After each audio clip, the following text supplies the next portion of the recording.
people. I always say this is that I'm staying around people. Finding my own path like I'm writing my own sequel. Two-faced people all around, they be evil. 2021, you can never trust nobody. Good and bad thoughts on my mind, they be crowded. Wishing to get past his limits, then he see he bought it. Family work out, successful I feel. All the memories come flooding back, hit different.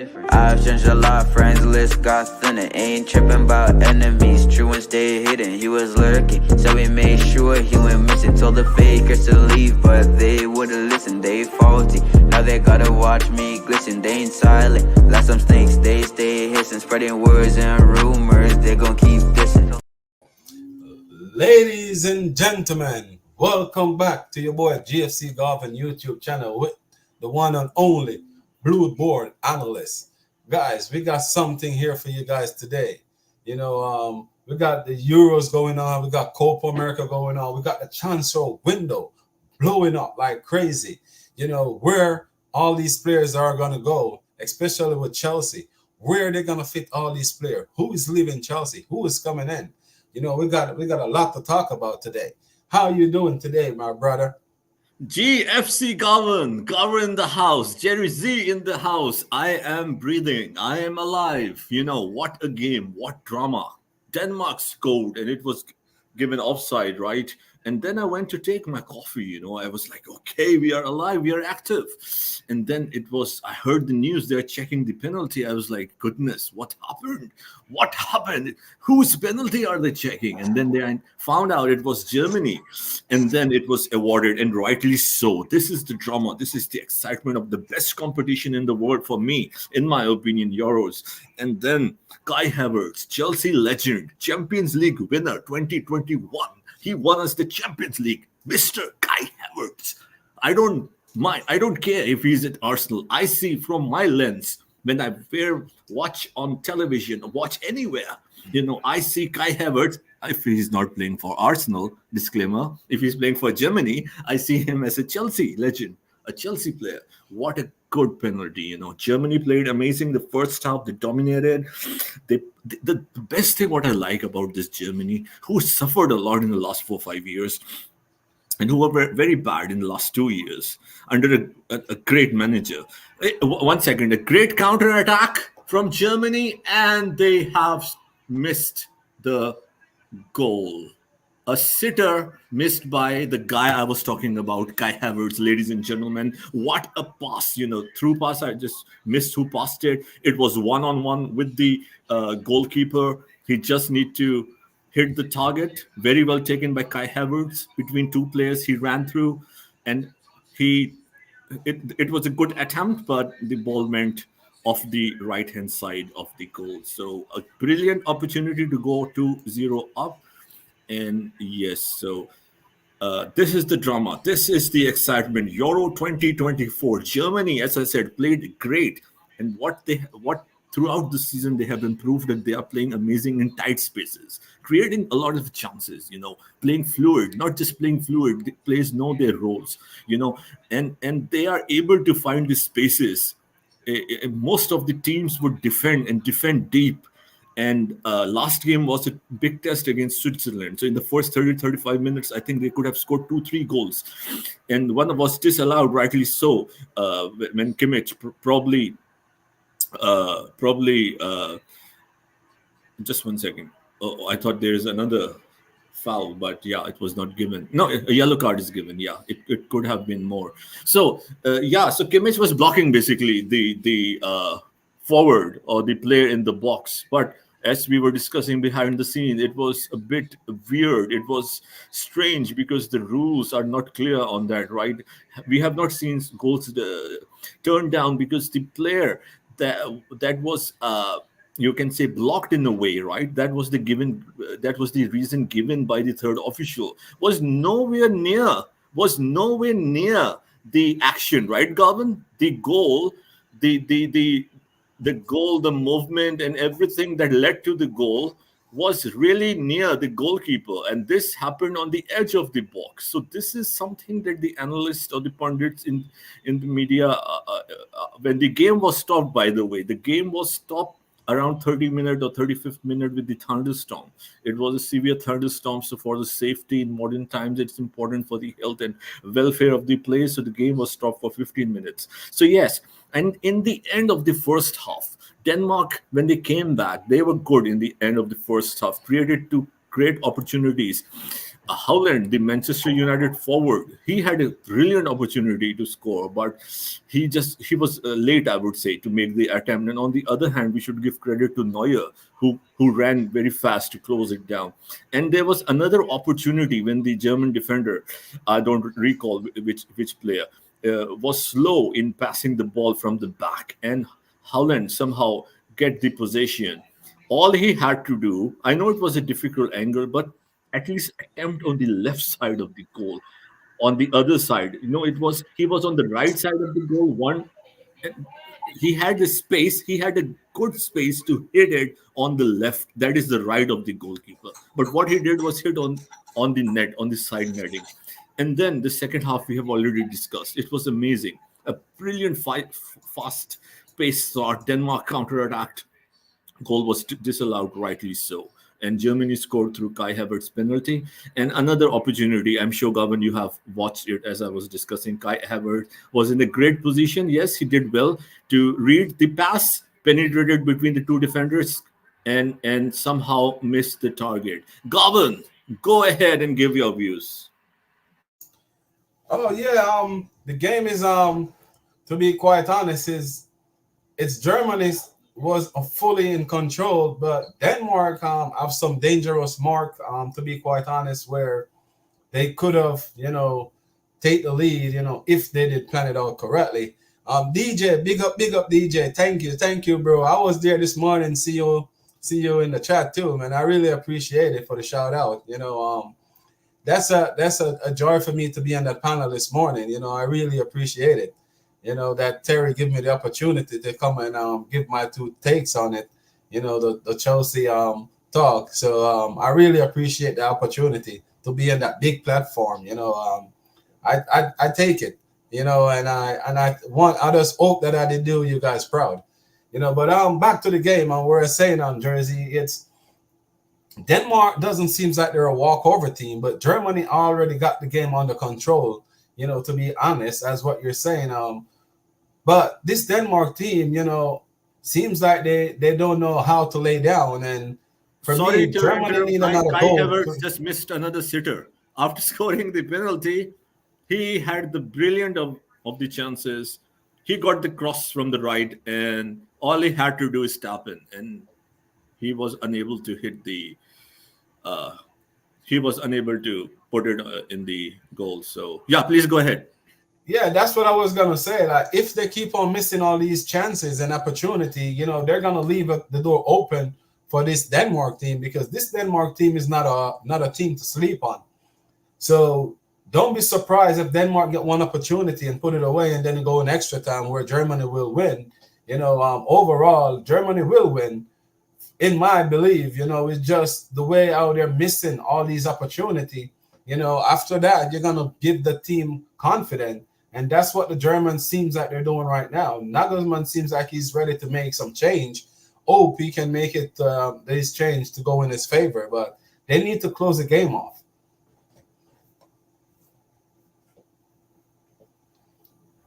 Gavan, any word on Nagelsmann and the improvement that you have seen in this young, yes, with experience, but still there are so many young players in this team, and they struggle a lot in the last 4 years. What improvements have you seen in just 8 months? To me, it is delightful. It is something to I mean, I would give him a lot of credit, to be very honest. I'm amazed, fascinated, and it has given me, more reason to believe that we missed on this guy. I won't go there right now. We'll talk on that another time. But as I said, the intensity, and also because they play a high line, and we know that the Nagelsmann don't have one approach, but in this competition, he has decided to go with a very high line 4-3-1, and I'm sure he has done his work. But if we see the comparison with Pochettino's Chelsea and it was a great chance for Holland. He's hit it very well between two defenders and good save by Neuer. Yes. So the difference is that when we in our last season, I'm giving the reference, we would struggle, we would pass sideways, we would get lost, we will not be able to penetrate, we will not have enough ideas. But if you see Germany, the other teams are defending very deep. Jersey, not to cut you. Breaking news from DJ. Breaking news. Chelsea have decided to include Nicholas Jackson as part of the deal from Newcastle. Isaac, what? Wow, great. Wow. Thank you, DJ. We'll come to all the news. Thank you, legend DJ. We will discuss that. As of now, of course, we are discussing this live game, and then all the news of Chelsea Football Club and brilliant news. I will give my opinion. I have to settle my nerves with this high octane, high intensity live Germany Denmark game is going on, so it's difficult to put some rational. But I would feel for Nicholas Jackson if he goes. I would feel in terms of the association with the player. But at the end of the day, we have to see what's good for Chelsea Football Club. What is good? What makes sense both for, especially for on-pitch performance, for the game, for the progress, and also if we can land up a striker and make a deal through a swap deal, as you said, with Nicholas Jackson. So, Galvin, I was just saying that Germany under Nagelsmann are extremely well rehearsed in just a few months. And don't forget that the international teams, he don't get to see them for 2-3 months, right? So we say 8 months, but in 8 months, he has seen them for 3 times. I mean, 3 different 10 days camps, right? So they are good, like in breaking the low blocks, in passing through the lines. It's another opportunity. This time you should score. And yes, he has scored. Guess who scored? Galvin, you need to guess, and guess it quickly. Guess who scored? Galvin, there is only one name. Guess. Galvin, come on. Guess who scored? Just take any name, Galvin. Musiala. Remember the name. Germany 2, Denmark 0. Go ahead, talk about Musiala and talk about what improvement have you seen in this German national side under the great 37-year-old, I would say iconic, Julian Nagelsmann. Sir, please go ahead. This is the to talk about the German team. This is the best German team I see in the last probably 8 years. German was on a decline. They need a rebuild. There was a lot they need, to be quite honest. It wasn't just the rebuild for me, for Germany. They got a lot of young talented player. I see Germany decline just like Italy and Brazil. They were the 3 powerhouse in world football for a long time. And to see all those 3 nations, declined the way how they declined, especially Germany, for 8 years, they haven't been competing. The last World Cup, I don't even think they make it out of the group stage. So that to show you that this German team they need some new fresh ideas into this German team. And that's what this Nagelsmann brings to this German team. He brings something fresh, something different for the players. This young generation of German players that's coming through, they need a young manager just like Nagelsmann, to take them in. The Musiala is a talent. He was in Chelsea. He was in Chelsea Academy, and it slipped through our fingers. But overall, this German team is improving each time I see them, especially in this tournament. They're going from strength to strength, and that's something that that you have to take into consideration.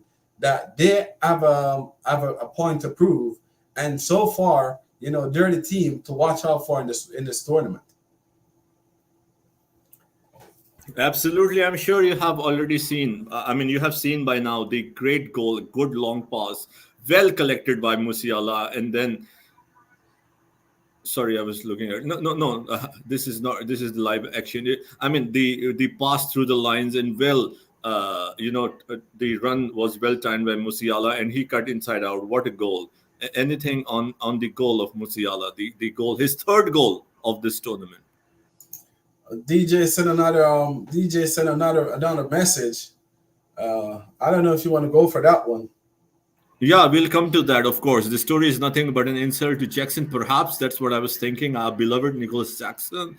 Don't believe it's true. We'll go through the links as we speak. So, yes, of course, we'll discuss all of that. Yes, sir, TJ. So, Galvin, did you see the sensational goal of Jamal Musiala, his third goal of this competition? Yeah, so far he's the one of the most outstanding players so far in the tournament. You know, don't take nothing away from the kid. You know, he's one of the young generation golden boys that's coming through right now. You know, he's still young. His name around for a long time, but that doesn't mean that he's an old player. He's very young. You know, as I was telling someone the other day, like this generation of young talent that's coming through.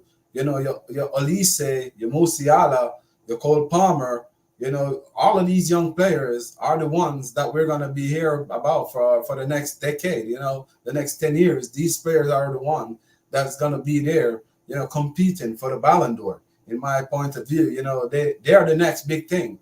You know, they're the next thing coming up right now, because this is the last dance for you, Lionel Messi and your Cristiano Ronaldo. So who's going to be the next big name? You know, these players are stamping their mark right now. So we have to give them their highlight right now, because they're living up to expectation.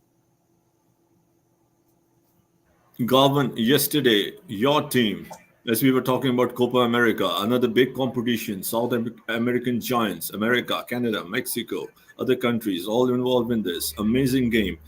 A great performance, a fight back, and a dominating win by, I was saying Germany, sorry, it's on my head right now as I'm watching the live game, by Brazil. Sorry, I apologize for that. By Brazil, 4-1, right? That was the final score, because I am, you know, oozing, and my Ardelin is sky high. It's rocketing. So I believe it was a 4-1 win. Galvin, go ahead. Your favorite team, a great comeback. The tournament is wide open. And yes, please analyze for the audience the performance of Brazil and who stood out for you. For me, you know, Brazil, this Copa America, you know, it reminded me of back in the 90s. The game is physical, you know, that's something that we're missing from the game. You know, the referee don't let the game to flow, you know, or let the players express themselves most of the time on the field. You know, this tournament, the referee used their whistle less. So for me, it's very entertaining, you know, to see how physical these players are, and to see these players coming out of tight spaces with the physicality of the tournament. You know, I think this tournament is living up to the expectation, you know, that I really was looking forward to. You know, it's really nice, you know, to see the way the entire tournament is going. So far, Brazil kind of a little bit disappointed to me. Yes, they win yesterday, 4-1, you know, but I still haven't seen something from Brazil that I really want to see. Like, they can win the tournament. You know, unfortunately, Brazil is my main team, but you know, it's just, we just have to speak the truth. You know, Brazil players, they're very talented, but you still can see that they're not playing as a unit as yet. You know, would Brazil wake up and play as a team? None of us know, because Brazil haven't been playing as a unit from the last World Cup, 2002 World Cup, I think. You know, it's most likely individual players, you know, in every department of the field. You know, so for me, I don't see Brazil as a favorite for this tournament. Uruguay look like most likely a favorite to me, because Uruguay been playing really well. You know, but I would love Brazil to win the tournament. But so far, right now, Uruguay and Colombia is the main team in this tournament.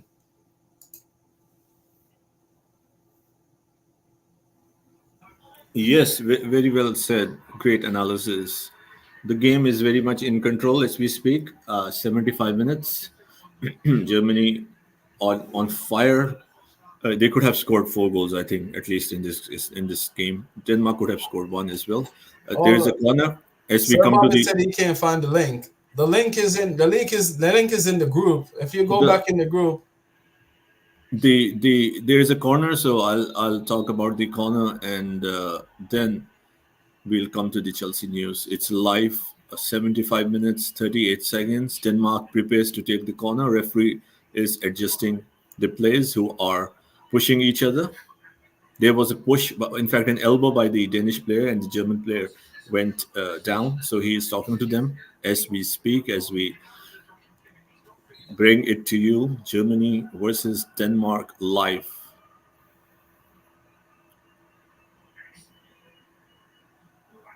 Oh, a good stop. Yes, so Garvin, Fabrizio Romano reported Chelsea are talking right now for Dewsbury Hall. Let's see what happens in the next minutes, hours, days. So this means it could be imminent or it could even take days. Let me clarify. This play started from the recruitment team, not Mariska. Garvin, if you see this point, very important point. According to Romano, he says, let me clarify. This play started from the recruitment team and not Mariska, even though he did approve it. Please go ahead and give your thoughts. This player to me is a fantastic player. When they were in the Premier League, I used to like this player. I like the attribute that they bring to work to Leicester. You know, I know they get relegated. Okay, hold on. It's the blue stock. If you go back in the blue stock, the live blue stock, and then the link is right there in it. I'll make sure I drop it in there. Yes, it's in the sorry, Jay-Z. I'm trying to tell Sir Bobby where the link is. Let me Who did Bobby? I'll send it to him then directly. Okay, yes, thank you. I appreciate that would be better. Bobby, I'm sending it to you directly if you're not able to get it. So just a minute. Yeah, so please go ahead, Garvin, as I send it to Bobby. Your thoughts on this update? Yeah, so for me, I'm wondering where we're gonna put him because we already stuck with midfield, and you know we've been linking with all these players under the sun. I know that he played for Leicester City under the new coach, you know, and it would be nice if the coach at least have a player that already, you know, acquainted to his style of play. And big up Ty, big up Ty, you know, happy belated birthday once more, Ty. You know, it's an honor. It's an honor, man. It's an honor, bro. Big up. So for me, you know, it's really mind bubbling in many different ways because of the amount of midfield that we got. We got Conor Gallagher. We got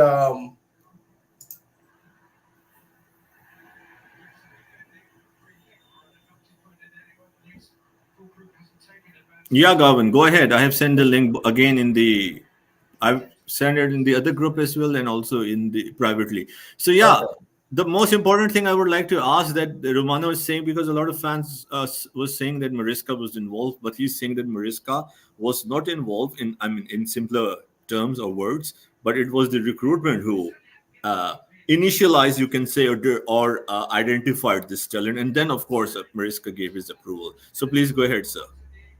Yeah, that's what I was saying. We already stuck with midfielders, so if he really is coming in, that means we're gonna have at least two midfielders going out.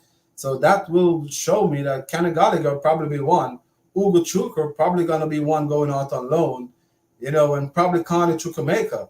So it seems and that's three midfielders. And Conor Chukwuemeka showed me last season he got a lot of potential, you know, and he's a young midfielder that I would love to see, you know, what he can bring to towards Chelsea. But if this player is one that the manager want, that or the coach, because we don't use manager anymore. If this is a player that the coach want, you know, to help his system, I will say yes to it. But overall, if it's not something that he really want to put in place, then I will definitely say no to it, because we already stuck in that midfield area. I would love to see Andre Santos get an opportunity, because he showed me what he can do last season on loan, just halfway the season, and he get 3 times, you know, player of the month for Strasbourg. Not only, you know, he got player of the month, he was named in the Liga, you know, player of the week a few times. So that to show you that this young player got a lot of talent.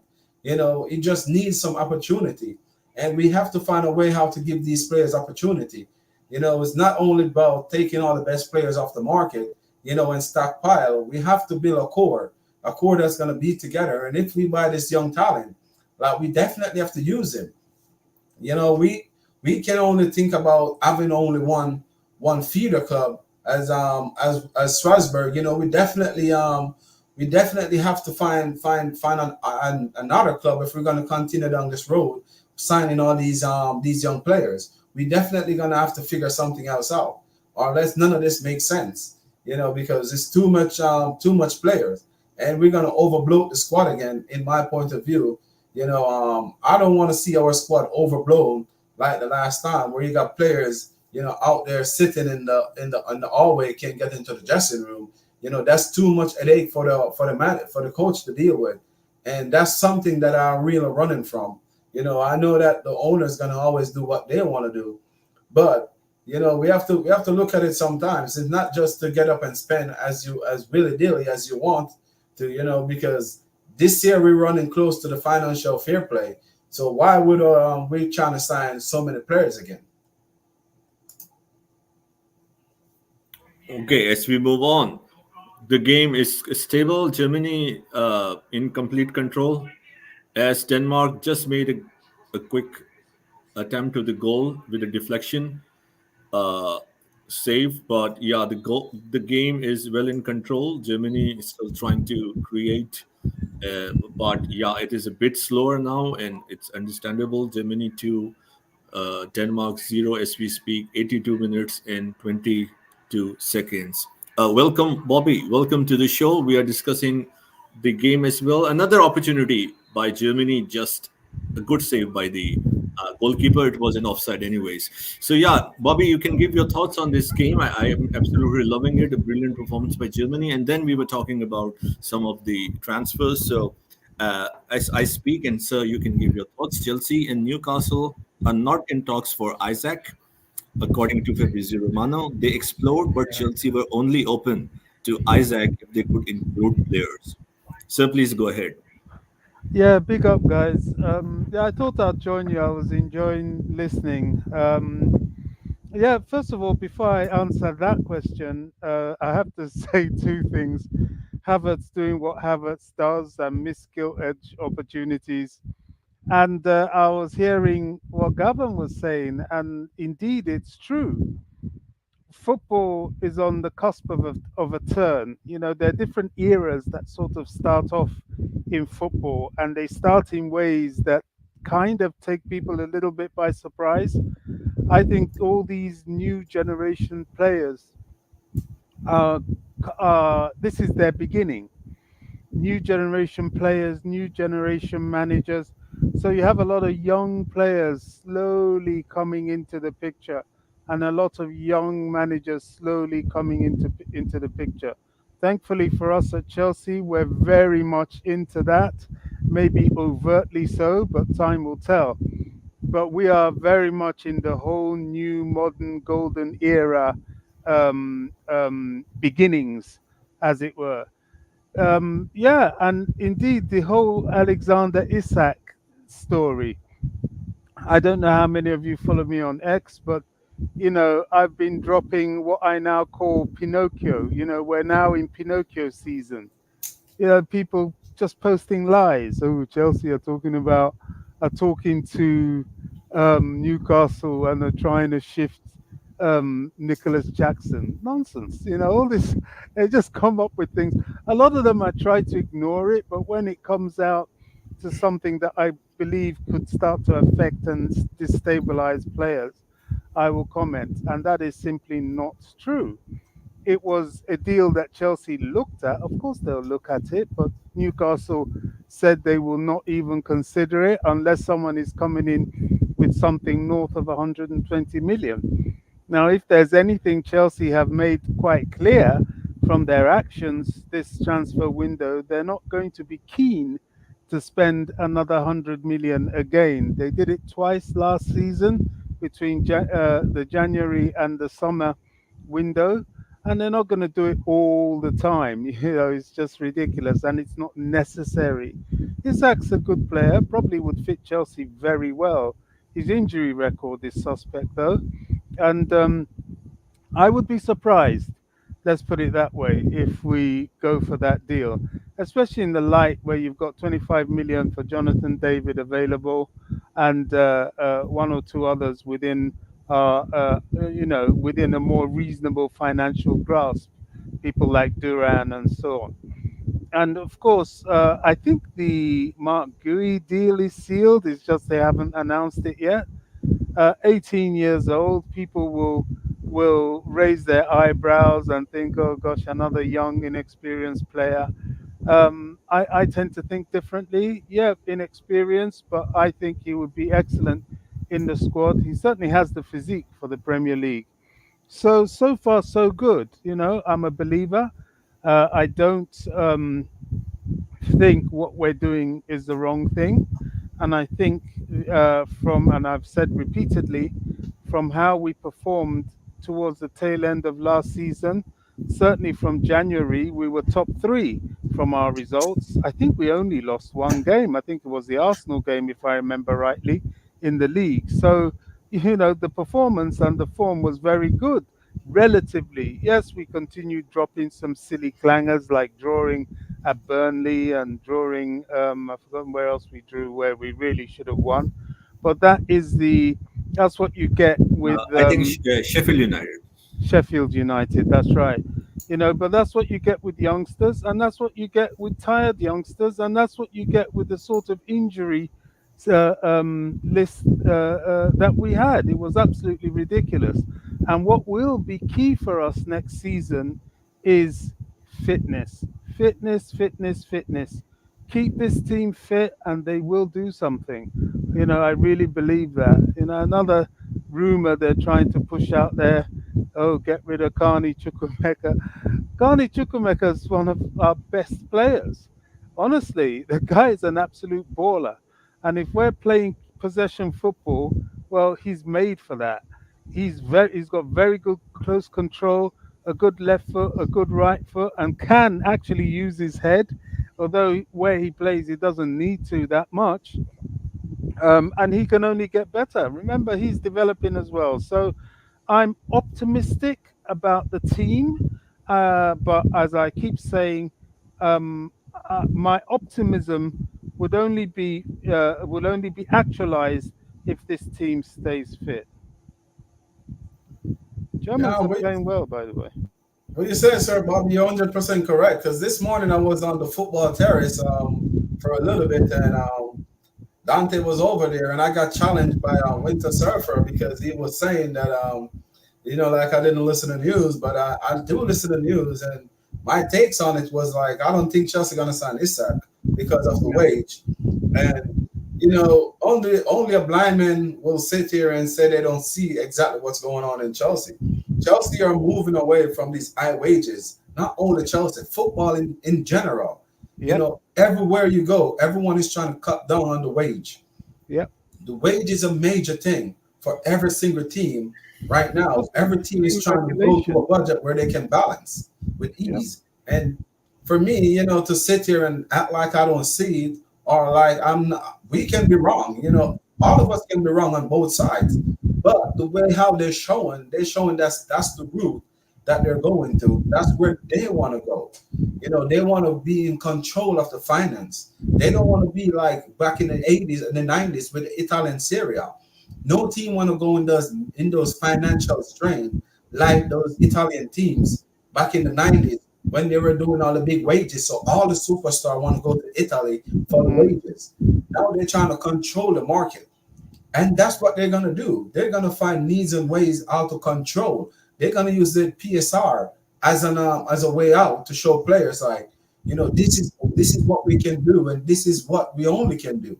And then don't mind, this is going to be the same thing in Spain. If you notice, Real Madrid. Yep. A lot of people don't understand. Real Madrid don't spend big budget on players. They rather let the player run on their contract where they don't have to be splashing the cash all over. And then they will give the player a big sign-on bonus. That's what a lot of these big teams gonna start to do. Look at Barcelona. It's the same thing. They know that a lot of these young talent dream of come and play for your Real Madrid and your Barcelona. So that's where the sport are going. We just have to open our eyes and see that it's not going to be the same. You know, it's either you're going to accept Three, it. sorry to interrupt. 3-0. Any to all the audience, anyone listening, interested in Oh, the gosh, Euros update? 3-0. your Germany time scored three. zone must be ahead of ours because it's still 2-0 here. So, Three gosh, zero, and they're just checking if it's offside or not. oh, here it is now. Yeah, beautifully well taken. A good finish. Yeah, I don't think so. It's an offside. Is Okay, it go ahead, Gavin.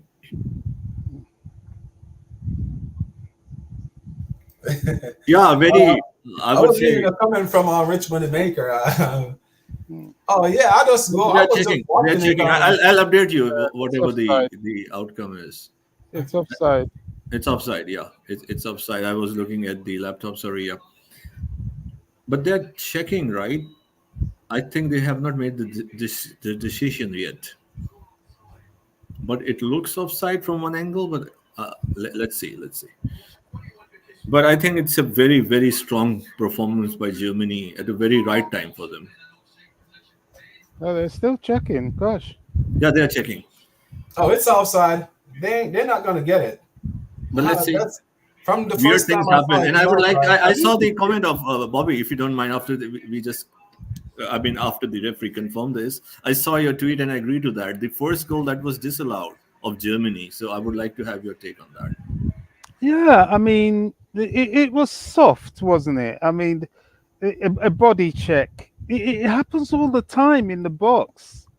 You know, I don't agree with that. That you rule out a goal because of a body check. I think the defender needs to be stronger. I know they run the risk of a penalty by that, but I just found it was too soft. You know, it's half six of one and half a dozen of the other. Um, but what annoys me is the keenness with which Michael Oliver went to cancel the goal. I mean, yeah, that was worth a slightly lengthy VAR check, but he was straight to it. I think he cancelled it before VAR, but you know, it is what it is. But I didn't agree with it. I just think it was just too soft, way too soft. We need to stop that.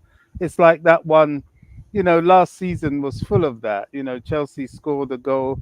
I've forgotten where it was, and they cancelled it, saying because of a body check. Was it Villa? I remember. I think Bobby, the one you're referring to, if I'm not Villa wrong, away. Sasi's Villa. late goal against Aston Villa, right? Which Yeah, we could have yeah. won. That's right. You know, it was just terrible. They said it was a body check, and it's pathetic. And you know, and then there was a goal where Sterling was clearly body checked. In fact, he wasn't body checked; he was bulldozed, and that was allowed. So when you do this, you open the gates for inconsistency, and I think it's fortunate and justified that the Germans are ahead. I like them. You know, I like their football. I like what they're doing, and I would like to see them go all the way. You know, I like a team that's vibrant like this. They didn't have a great game in the last game. You know, they had to wait to the last minute to equalize. They're vulnerable like that, but when they attack like they are now, it's very good on the Another eye. great attempt by Havertz. The goalkeeper did well to stop from with his Uh, feet. Havertz, how often did we see this at Chelsea? That's what he I think does. four times in this game. If I remember, four That's times. what he does. Yeah, he's Havertz not is very able frustrating. to finish well, but generally, I think he had a good play. He improved on his ability with the ball, but yeah, of course, he has improved with the Arsenal. I mean, with the season with Arsenal, but the finishing, left a lot to be desired. His finishing is quite poor. So as we move ahead with the news, yeah, this is news, of course. To me, if we are talking about the transfer, this is like a new signing. Wesley Fofana will train Mm, with the under 23s on Tuesday mm. before entering full training with Enzo Maresca on 8th July. So Bobby, Jerry, honestly, this is why I talk so strongly about fitness.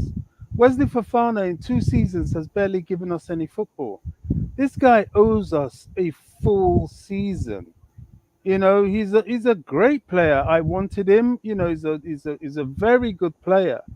But this constantly being injured, you know, with biscuit knees and all that stuff, it has to stop. We can't keep losing players on these long-term injuries. Him, Ben Chilwell, you know, they've got to be fit this season. Um, I don't know what happened to Levi Colwell towards the end of last season, but we can't afford to have players off for months and months and months. So, you know, it doesn't happen to anybody else. So I'm glad he's back. I hope he has a good preseason and I hope he has a long, healthy, and fit season. And this is why we need that squad depth. I heard Gavin. I'm glad Gavin has got on the football terrace. Terence doesn't have me there. You know, I tried once or twice, but I know he doesn't particularly. He knows I'll challenge a lot of the stuff he says, and I quite like the guy. You know, he's a Man United fan, but I find him as an opposition supporter to be very balanced, and I like his balance. He can be fair sometimes. You know, occasionally his bias will come in, but that's natural. That's normal. He's not maliciously biased. So I like the guy, but he doesn't usually like to have me on his show because he knows I'll go for it. So I'm glad Gavin really went there to put them straight on a few things. You know, football's changing.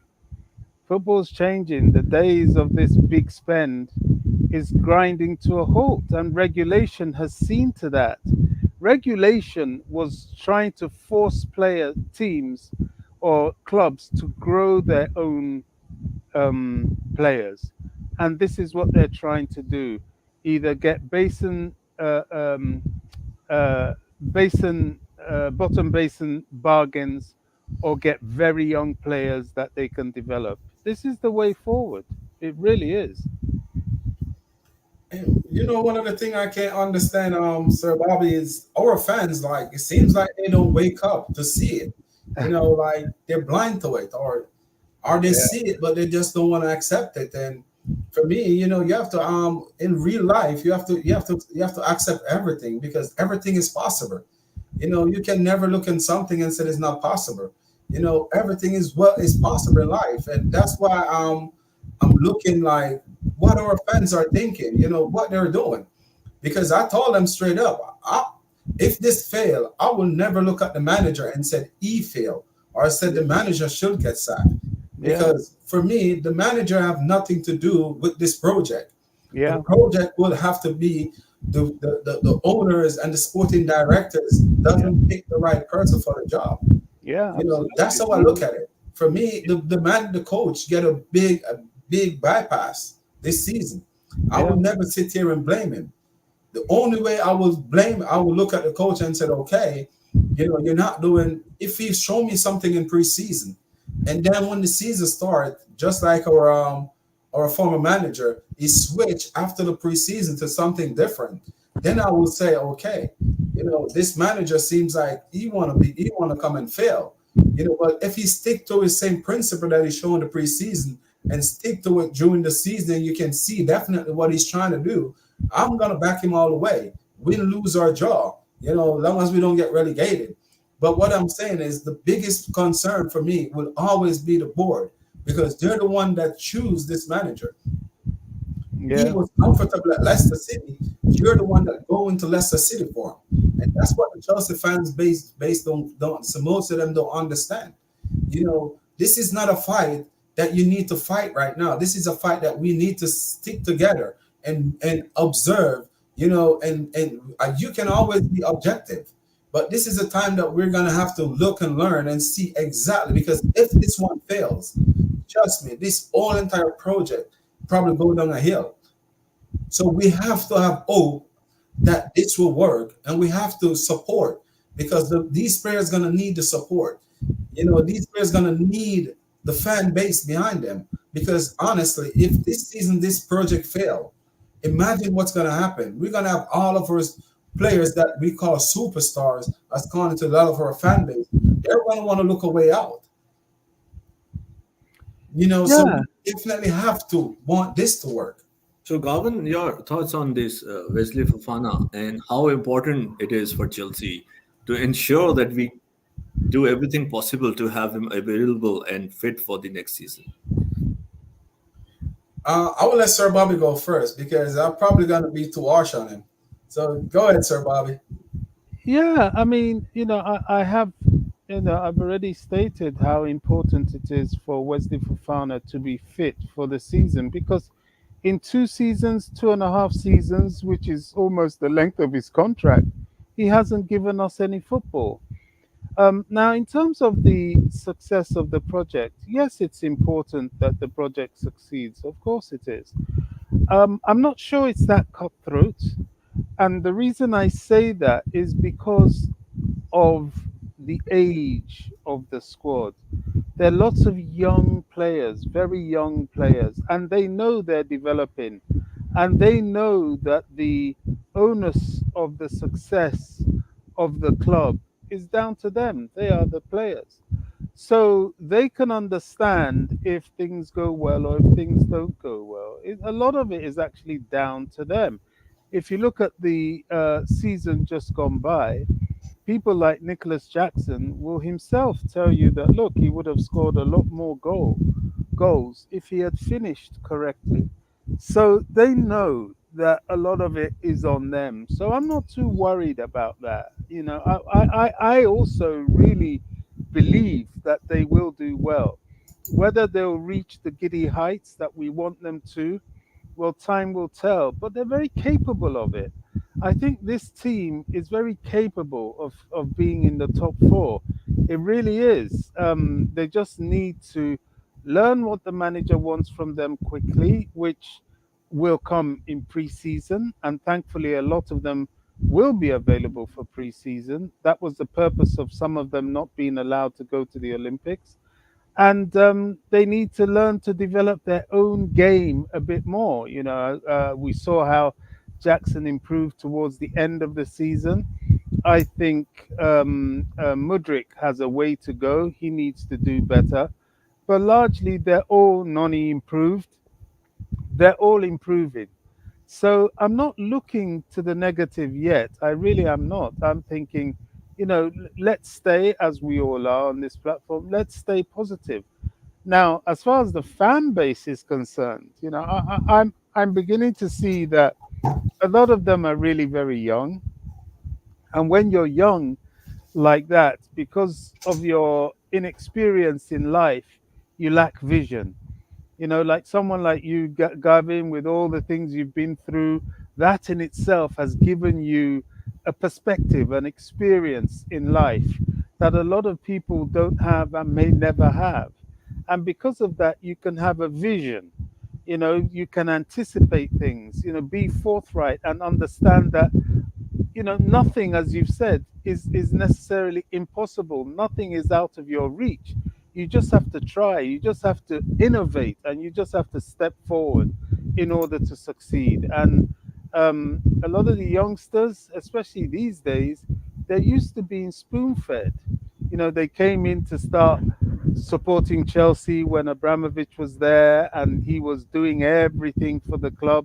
We enjoyed a wonderful period of time, and they hadn't really seen any hardship with the team. I had seen it all, and I really didn't want to see it again, so I was happy with that. But now we're going through an era where we're rebuilding, and rebuilding can be painful, and they haven't seen that either. They used to splash the cash, and the funny thing about them is when we were splashing the cash, they were complaining. Now we put the handbrake on, they're still complaining. But bless them, I think they'll understand in the end. The taste of the pudding's always in the eating, and I hope and I pray that come the end of this coming season, they will actually start to see the bigger picture, because we'll have some successes to convince them that we're on the right path.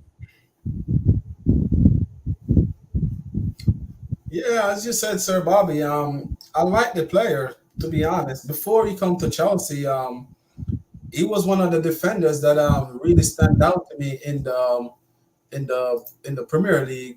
He was a defender that I really stopped to think about, wonder if we could sign him. But since this player come to Chelsea, not saying I regret that we signed him, because if he can stay fit, he can be one of the best defender in the world. Of for what I see, he can read the game very well. He can balance himself in the defense line. He can lead.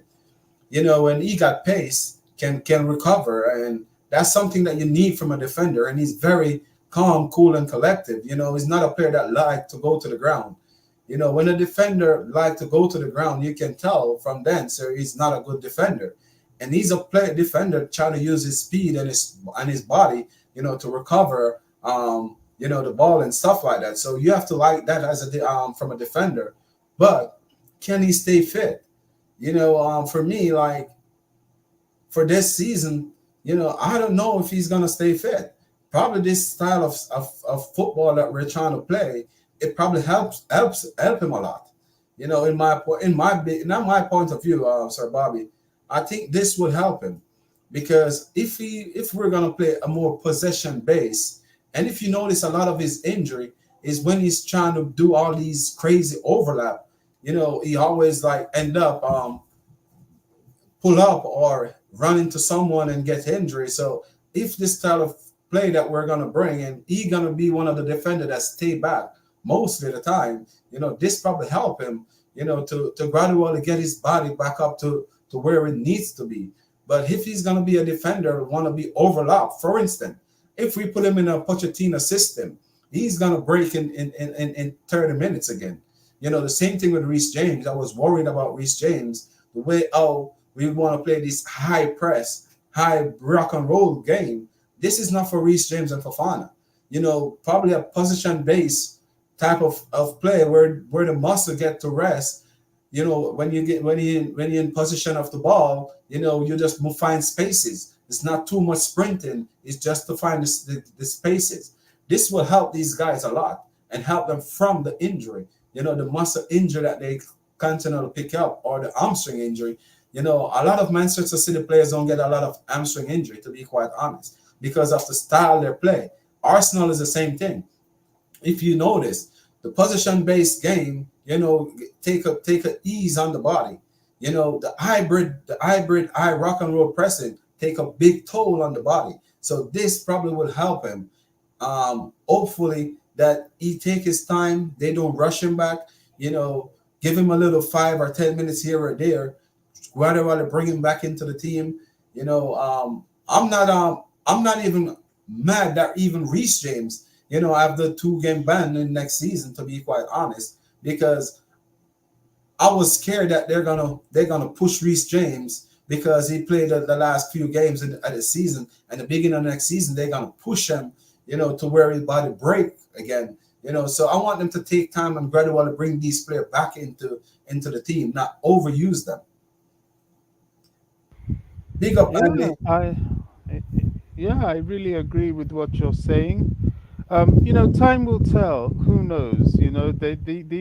These players have so concerned us with injury that we watch our team almost praying and wincing whenever any of our players have any sort of collision or go down. We become unduly worried because of the injury uh, uh, condition of a lot of these stars.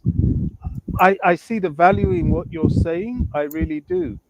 The Premier League will always be physical, whether you play a possession-based style or not. In fact, my concern is that if you play possession, the opposition would tend to want to clatter you. So you have to move, you have to be mobile, you have to play into spaces quickly.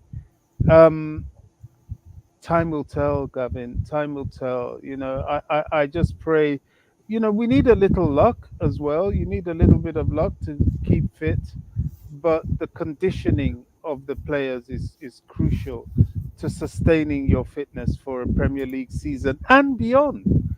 Because remember, next season, come June, we are extended to the Club World Cup. And that's a big competition for us. We're not going into that just to go into it. We should be going into that to win it, whoever is there.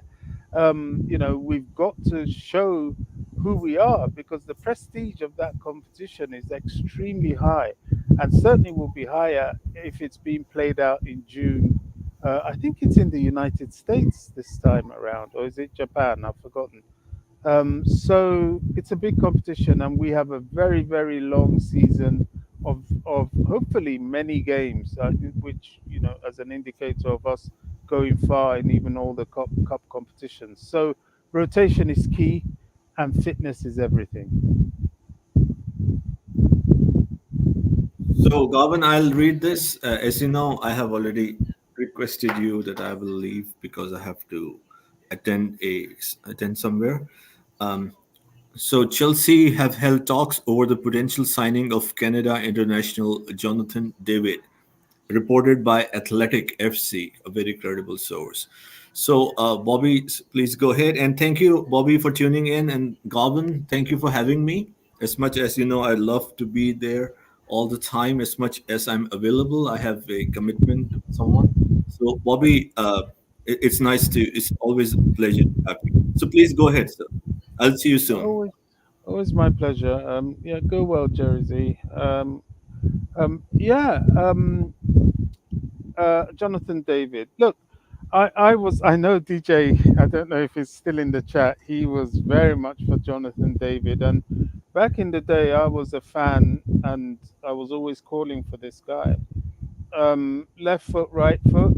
He's really good. I'm not sure how good he is in the air or good at using his head, but he is quite seasoned. He's not old, but he's not young either, and he's got some experience. Maybe not in the Premier League, but he's plays for his country, and he's been in the circuit of football for a very long time, from a very young age. So I think he wouldn't be a bad buy as a striker.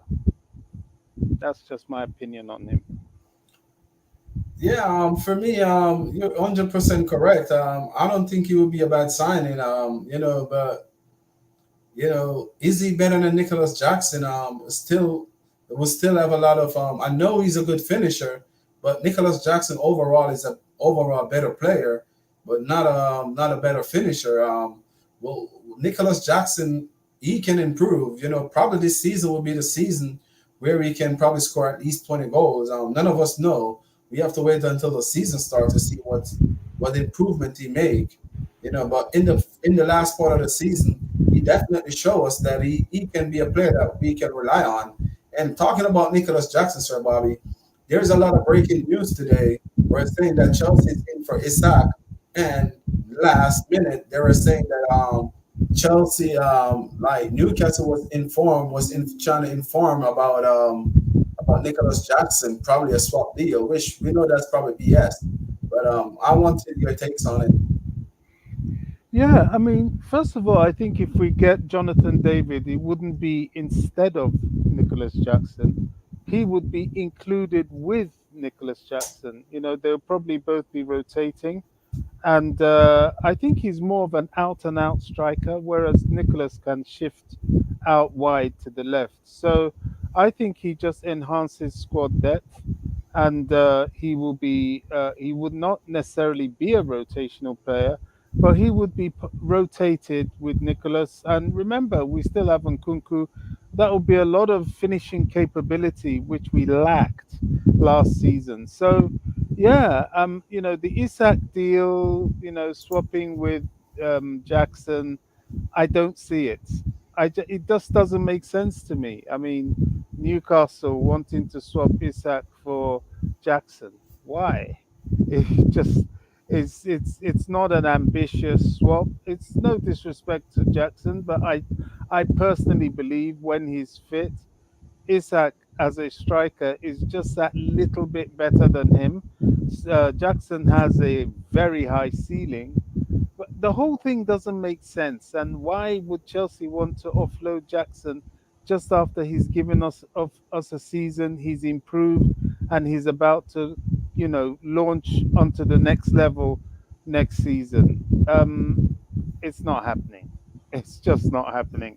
I think that's what I call a Pinocchio, a summertime Pinocchio tale that they're just putting out there, maybe for a bit of clickbait, in my opinion. We got Andy here, a Tottenham fan with a Liverpool picture put up. I don't know why, but he's a Tottenham fan. But he's asking about the news on the Barcelona player that we're trying to sign, Marco. I don't know if you Ma- heard nothing else about him. Mark Gui. I think that's all done. I think his medical's done. It's just the announcement. Maybe they want to leave it till Monday because they've they did the whole Omari Kellerman thing. Chelsea do that sometimes. They'll finish everything, get everything signed, and they just sort of take a day or two to do the video. They might announce it tomorrow. I don't know, but as far as I am aware, the deal is done because Chelsea activated the release clause. I think Fabrizio Romano and David Ornstein, or was it Ben Jacobs, came out with that one. So I think it's done, but clearly we need the confirmation, as always, because nothing is done till you see them raising the shirts at Coburn. Yeah, I think this deal is done too. Because of the, I think they're waiting on the first to really announce these players. I think they announced the young player from Aston Villa today because of the help of Aston Villa, and this is where football is going, people. This is where I'm trying to explain for months now. Football has changed since we got that big C that come across, which I don't want to call a name because it take too much, too much of us out. If you know what I'm talking about, Sir Bobby, when I said big C, when everything shut down, it takes so much. So every club go through a financial strain when that happened. And I think all these owners, sponsors, and everyone realize, like, we have to cut back on a lot of stuff because if you notice, the world itself has changed since that takeover. Yeah. There's a lot of rules and regulations set, and football is the same thing. Like the whole entire dynamic of everything is changing. We have to accept it. We have to move on. The old ways ain't gonna be there no more. My generation is different from Sir Bobby's generation. And we have to adapt to Sir Bobby generation, and then Sir Bobby have to adapt to our generation because it's changed. Back in the days, you have Jose Mourinho could do whatever he want with players. Sir Alex Ferguson with the boot and David Beckham. Now you can do that with players. So the whole dynamic of football is changing. The oldest generation of football is changed completely. I was watching the Copa America, and I was telling Jersey earlier that I love watching the Copa America because it reminded me of back in the 90s. The game here are so physical. Like these players, the referee keep on telling them to get up, play on. A lot of stuff that you will see that they call for fouls. It don't happen in Copa America. It's a very physical tournament, and that's what football have been missing. But we have to accept it that the game itself has changed. Everything about the game that we love have changed. We have to learn how to adapt. And without learning to adapt, the only thing we're gonna do is call ourselves pain and stress. But this is the way how this is gonna go. A lot of shading gonna be happening right now in football. The Italian club, since Napoli come and do an interview and said he can't believe that trading is not going on in football and be running around a lot of these different countries trying to do deals, trying to do trade in the game. If you notice right now, Chelsea set a different standard again, where every single club right now is trying to do trading to beat that PSR rules. The PSR rules ain't no joke. It's there to clamp down on clubs. And a lot of clubs right now is looking way out to trade.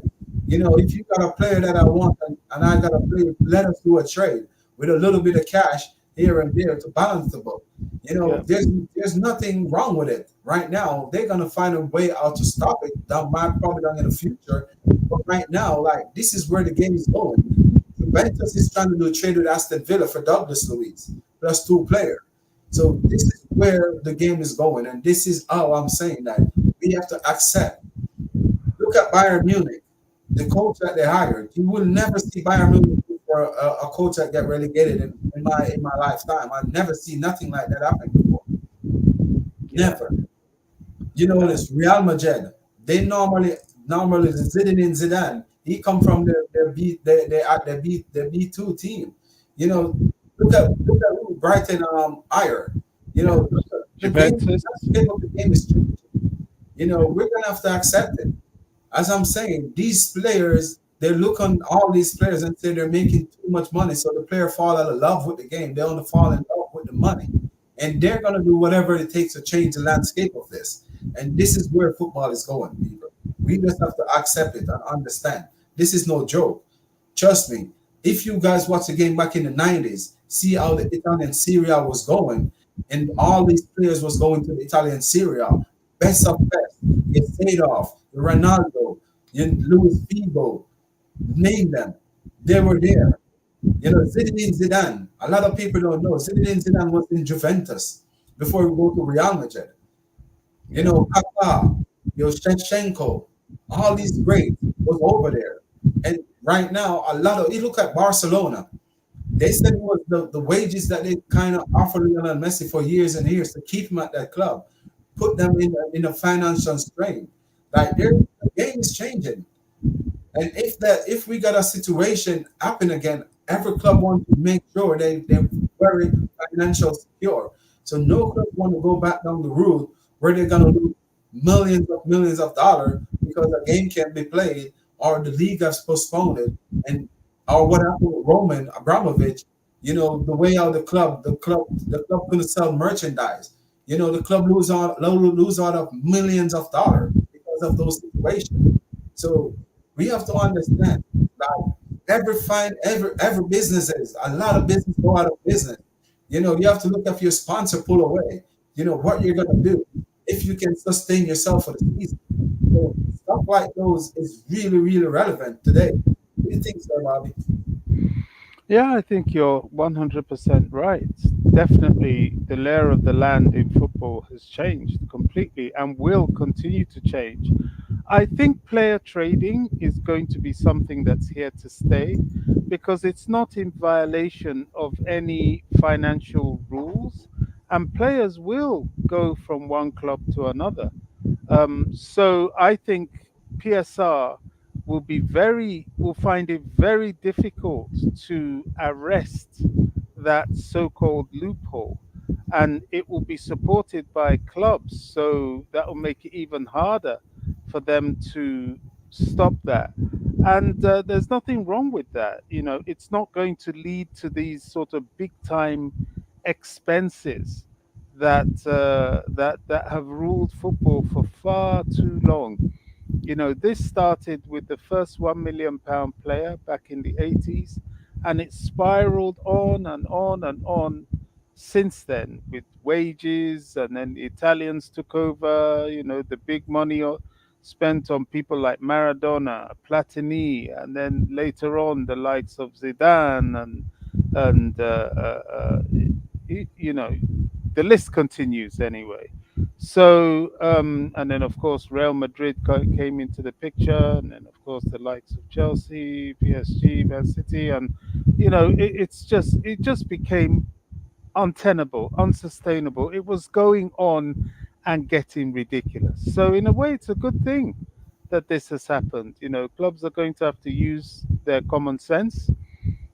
We're now in the era of the club accountant, the club sporting director, the coach, because the coach is very important now because clubs will not have managers, and of course the ownership in order to steer the direction of the club. It cannot be a bad thing. The scouting department is crucial because Chelsea now is operating on a system of scouting. You know, we're unearthing players that many people have never heard of, and we're purchasing them for not just the short term, but definitely for the long and medium term. I think it's a good strategy. You know, I really do. but we have to be patient because a lot of these players are still developing and are going to need time to settle. You know, people have high hopes for Kendry Pias and Esteban Williams, and I think they're very good players, but they're very young players and they've never played in Europe before, not to mention the Premier League. So they're going to need time. I envisage them taking maybe about a season to settle in. But you know, you never know. You know, Cole Palmer was an exception and not the rule. But at least in Cole Palmer's case, he did have some Premier League exposure before he started. So you know, it's a medium to long term project, which in my view is not a bad thing, especially as we've got enough strength in depth in terms of our experience. You know, people keep saying, "Oh, Chelsea don't buy experience." We have enough experienced players in that squad to see us through. We really do. You know, Nkunku, Reece James, he's not old, he's experienced though. Wesley Fafana, he's certainly not old, but he's very experienced. Chalaba, I don't know what his fate is, but he's very experienced. Cucurella is experienced. Ben Chilwell's experienced. Even Raheem Sterling is experienced. There's enough experience in that squad to see us through, and I think we'll be all right. I really do. What do you think, Sir Bobby, about the exit of Akim Ziyech? You know, the club announced yesterday that we already know that that was finished anyway, but the club announced, you know, that he will be departing the team, you know, go to Galatasaray. You know, what your takes on Akim Ziyech? Because when he just signed, a lot of us, you know, get excited because he was a good player when he was at Ajax, but it just never worked out for him at Chelsea. Yeah, I mean the good thing is he's off the wage bill now. You know, he's off the books, which will help us for the June 30th PSR thing, which is tomorrow. Um, Hakim Ziyech, yeah, I mean he was a good player for us. You know, we have to be grateful for the service he gave us, and he did give us good service. And his goal in the Super Cup was very key for us to winning the Super Cup. Look, Hakim Ziyech was a good player, but I'm glad he's gone. I think he had temperament issues, and I think his friendship with Lukaku didn't help. So he's done his time. He's been a good servant, but it was time to move on, and he's moved on. And good luck to him. Yeah, the next one that I want to ask you your opinion on is Corner Chukwuemeka. You know, our players been linked everywhere. Corner Chukwuemeka was linked with AC Milan um, earlier from yesterday to today. But you know, Roman. I think they said they don't think they were gonna sell him. They don't want to sell him. He's a very important player to the team. But you know, Romana, we don't know for sure. He's saying that you know, if an offer come in, like you know, they will consider it. I don't know how true that's supposed to be, but if you said he's an important player, you know, I don't know why they would have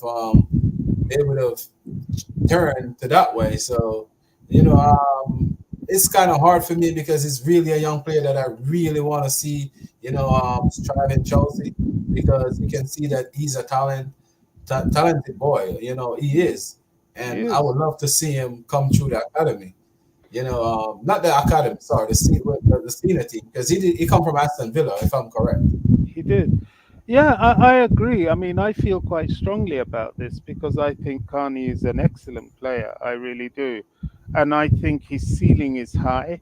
And it makes no sense to me. Just at the beginning of his senior team development, yes, he was hampered more by injury than anything else last season. And I think he fits into the team. He was a game changer.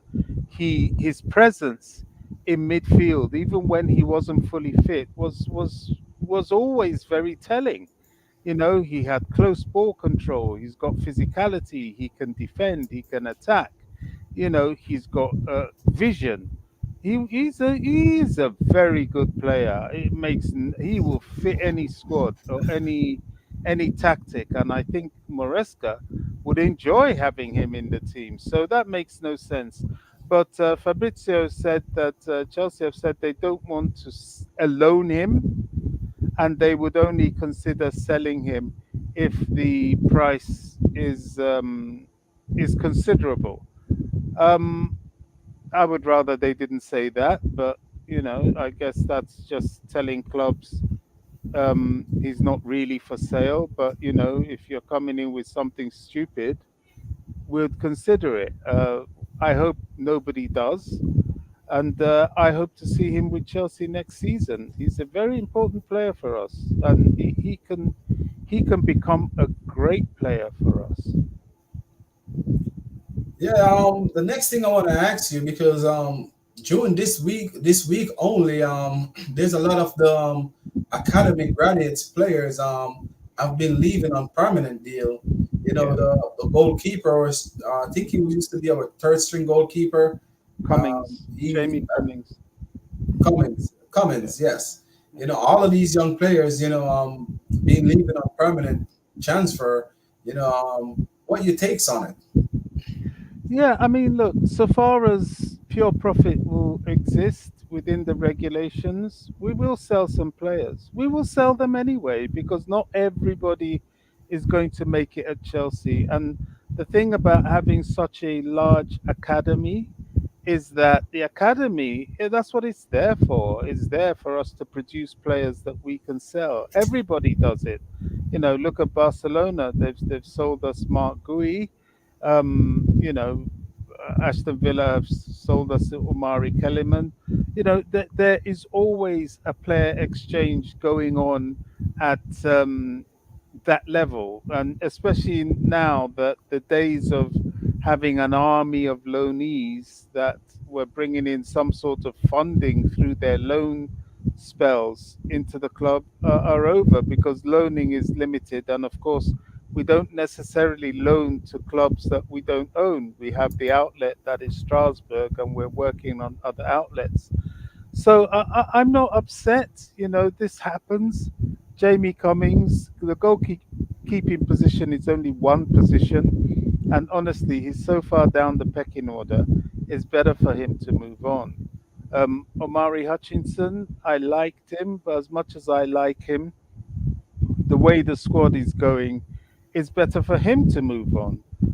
Ian Martson, the same thing. I like Ian Martson, but the way the squad is going, and I do believe he wasn't quite big enough in terms of his physicality. Maybe he can prove us wrong, but for the Premier League, I don't think in the position he's playing it wasn't ideal, and not everybody's going to make it. So we will sell these youngsters, and there will be some more being sold. I can see a situation where Detro Fafana is sold, and I like him a lot, but we're looking to get a striker, and though I think he could make it if he's given a chance, I think he was only ever bought to perhaps sell on for some sort of profit anyway. So that's going to happen, especially this season. One player I'm very keen for us to, well, three players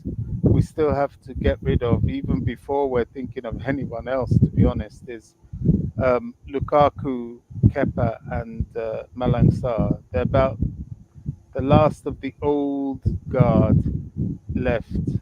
It's going to be difficult to offload Raheem Sterling. But boy, could we do with getting him off the wage bill as well. But I think we're stuck with him.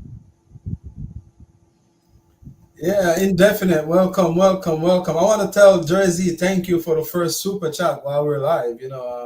This is the first one to get live, so I really appreciate it. Thank you so much. Indefinite. Welcome, brother. Welcome. Thank you, brother Garvin, and of course Bobby is always the legends that you both are. How you guys doing today? Always good to have you around to chat with you, bro. We're gonna touch back on Chelsea. You were at the game yesterday. I don't know if Sir Bobby saw the pictures in the group. The Brazil versus Paraguay. Yeah, it was so fun, guys. It was such a fun time.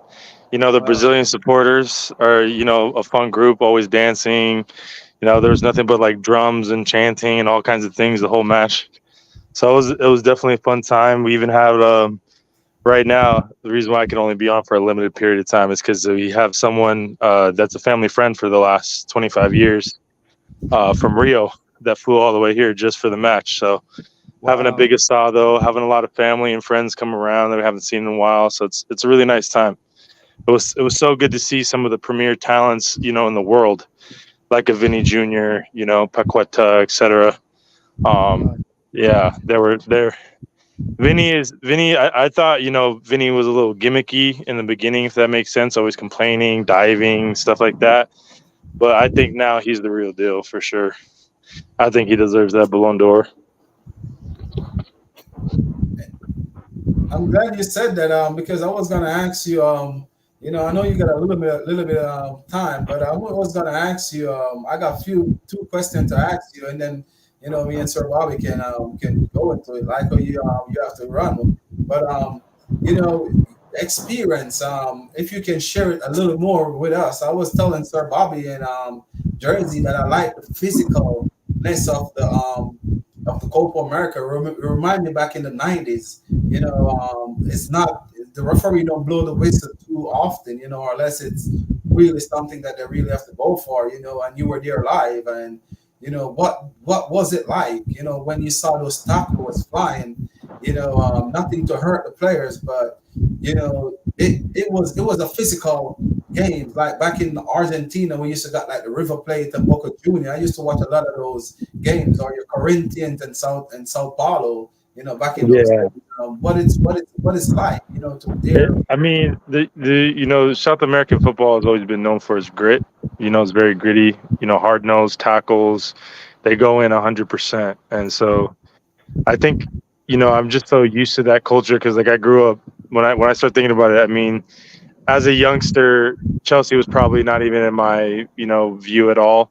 I grew up watching like Boca Junior with my abuelo really young, so I just remember like how hard they would always tackle, and you would rarely see a yellow card or a red card. It had to be something very extreme, like you said, and that was around the early 2000s. So I think it's just a part of what South American football entails. Even Central American, it's just it's a grittier game, and so like you said, it's nostalgic. It's nostalgic, and it was nice to see because like there's times in the Premier League where it could be a little tippy tappy foul, and they're like diving or falling all dramatically, and you're like, this is not the football that I remember, if that makes sense.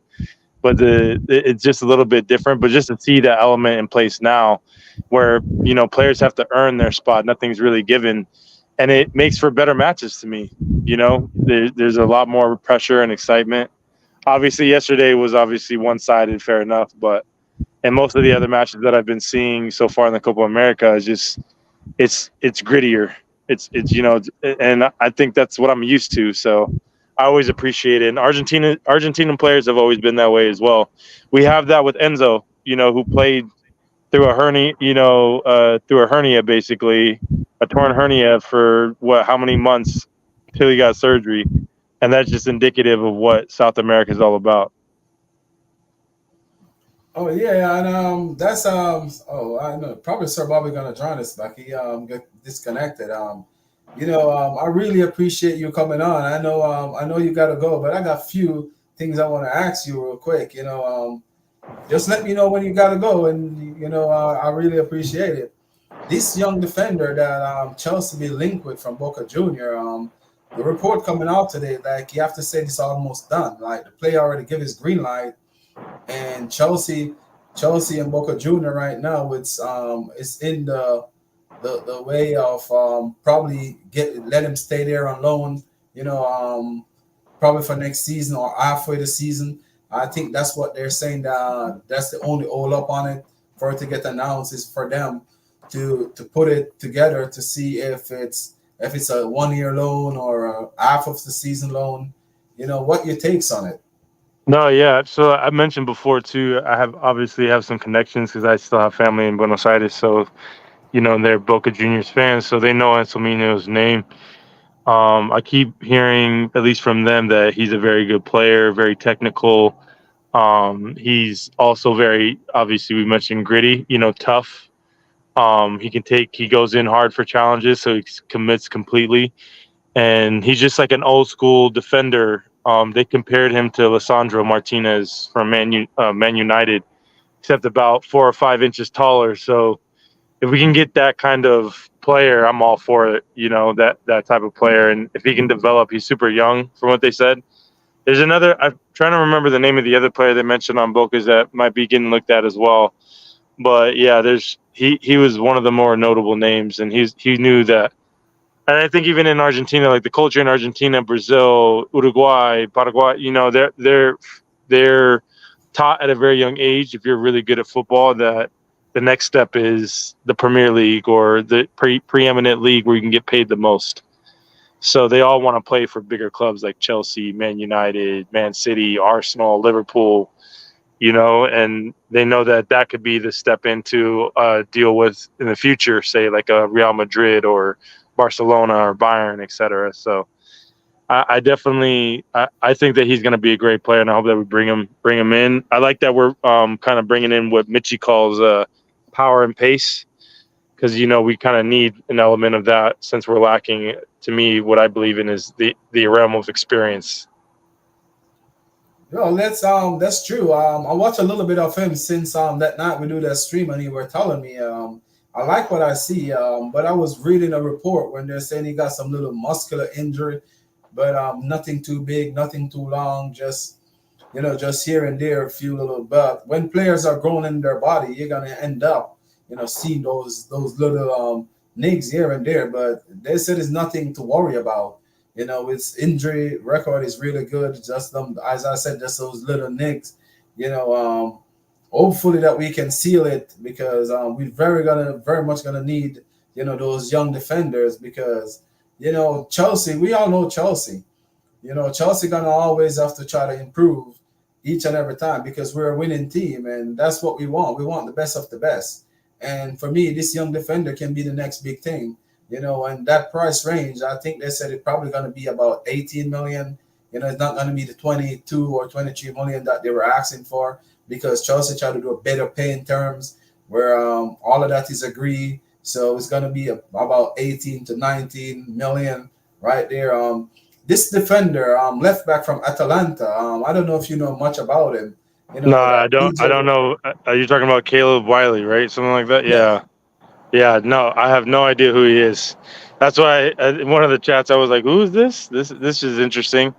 From what someone said in one of the chats, supposedly he's going to be brought on just to be loaned over to Strasbourg. But that's a question for you, Garvin. Do you think we're becoming too bloated? I am starting to be concerned that there's not as much outgoings, as we would like compared to the incomings. Earlier in the show, I was ranting about it too. I was saying that I think that too much players right now will be linked with. And this morning I go on the football terrace, and I was trying to say my point on that too, where I think right now, like, we definitely need to slow down. We've been linked with every single player under the sun. I was going to even ask you your take on Isak and Nicholas Jackson swap deal that's out there right now in the media. So I was wondering, if all of this is PR stunt, because this is what I was trying to tell Terry this morning. I don't know if you're familiar with that, that stream. But I was trying to tell him this morning, like, a lot of these players that we've been linked with, it doesn't add up, because of why we want to get Isak when we're gonna have to pay him at least 200 or 2 something a week, and that's where we're running from. If we didn't want to sign Eze from Olise from Crystal Palace. Yeah, we didn't want to give him 160,000 a week. So that's an extra 40 or 60,000, difference that we want to. So none of this is adding up to me.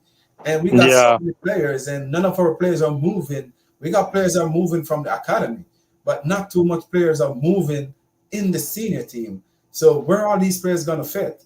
That is one of my bigger concerns now, because we saw, when we finished 12th, we kind of had a bloated squad as well, and it just it takes one stink face, one player not getting played for a couple games, to start to create like this disease almost within the team, in a sense. Like one stink face then can leach into the rest of the team or the other young players, and if they all think they can make a fuss about everything, then all of a sudden now we're not working for the manager or the club's sake. They're working for their own individual sakes, and then that's a whole other issue that we're going to have to deal with. So I hope they're figuring out who they want to get rid of. With bringing in, like, say, Kellyman and Tosin and all these players, I'm just starting to think that maybe there's going to be more outgoings than we even realize. I think we maybe need to get rid of another center back, say another midfielder as well. So I could see like a Cassidy moving on. Maybe Chukwuemeka moves on. I'm not quite sure how everything is going to fit and how they're all going to get game time. I know we have a lot of competitions this year, at least with the Conference League and Club World Cup and all that. But I'm just not seeing where all these players are getting played and or loaned when we only have a fixed amount of loans in the season. So it's going to be tough. It's going to be tough for Enzo coming into a big job to handle, a bloated squad like that. And I think they need to start figuring out who's going to Strasbourg, who's going, on a good international loan, and who they're just going to get rid of altogether. I think we cannot even load so many players. I think we need to get another feeder club, where we can at least have some of these young players going, where we can at least sign them for that club and have a deal with them like they're going to be a part of Chelsea team as long as they can prove themselves. I think we need a different club from Strasbourg. Like, we cannot even loan so many players. Remember, we only got 6 international loan spots. It's not like when Roman Abramovich was here, when we can load thousands of players. Yeah, 40 players, right? Yeah. Have 28 players and loan 40 other players. Yeah. So, I know you have to go, so I'm trying to run through all these questions I got for you real quick. As I said, let me know when you're ready. So Hakim Ziyech, what do you think about Hakim Ziyech? Yeah, finally his stink face is gone. Once he aligned himself with Lukaku, anybody who's aligned with Lukaku, I don't like, no matter what. They're all snakes to me. I'm very loyal to my club, and nobody's bigger than the club. And I just didn't like their attitudes towards Chelsea, if that makes sense. Always throwing a fit when things didn't go his way. I like people more like a Conor Gallagher, who's just going to, put his nose down and put the work in. So I'm glad he's gone. Hope Lukaku goes. I hope Kepa goes. Not that there's anything wrong per se with Kepa, but just twerking for Real Madrid's not going to ever, be good in my book. So, yeah, I hope a lot of what I term snakes end up leaving the club sooner rather than later. But I don't know how we're getting Lukaku, sold with those wages. A lot of it's going to be based on these wages and wage cuts, and probably what we're going to have to pay and shell out as well for these other clubs to buy them. So we'll see how it all pans out. Yeah, I think if we can get Lukaku off the thing, I was telling someone that I would do a knee slide. We'll be celebrating, because that would be a big pressure. That would be one less to deal with. So that would be something wonderful for the club, to be quite honest. My biggest concern is, who can we sell him to? Because we need to get rid of him as soon as possible. The sooner we get rid of him, is the better. If we can even come to a mutual agreement like we did with Graham Potter and to terminate his contract, let us do it, whatever it takes. I think that it will be a big plus for us in the long term anyway. What do you think? What do you take on Conor Chukwuemeka being linked with AC Milan? Yeah, I mean, we obviously have a really good relationship with AC Milan, and we give them a lot of great players, a lot of youth talents. So I wouldn't be surprised if the links are true.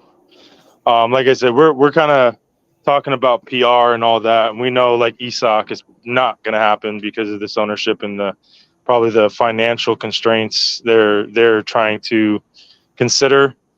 And I think their salary cap is, if you want to call it that, is probably around 180K a week and under. So I don't think Isak's going to get the money he wants from us, and I don't think we're getting rid of Jackson in that sense. But I could definitely see Carney, looking at his position now with Kellyman involved, Cassidy, Gallagher, Enzo, Caicedo, Lavia. Like once you start going down the list, even Ugochukwu that I failed to mention. Once you go down the list, it starts to look a little bleak in terms of where he's going to start and what he's going to do. I mean, he's a great player, and I think in a possession-based, side, he would do really, really, really well. But I think the problem is he's going to want game time, and these players they care about their careers first. It's different than the way things used to be in football, 10, 20, 30 years ago.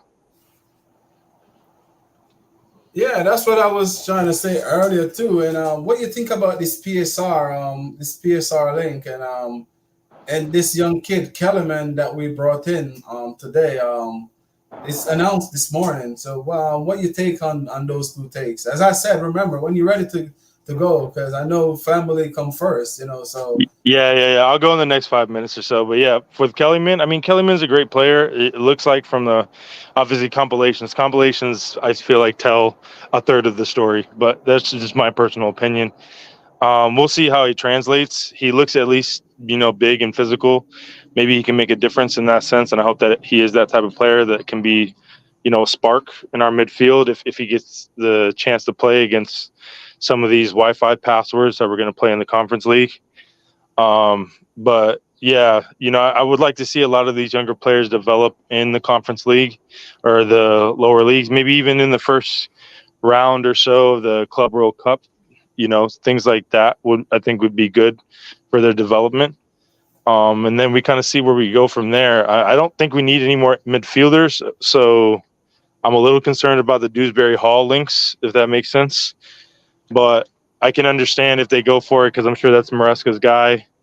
But then I definitely see, like I said, a Carney potentially leaving, Cassidy leaving, maybe another midfielder potentially, leaving, maybe not this window, but in January. So we do have that to consider. We have a lot of great talent, youth talents, but they also have to play to get better. So they can't just stay in the under 23s forever, and then we're expecting them to be lights out in the Premier League. It's just not how it works, unfortunately.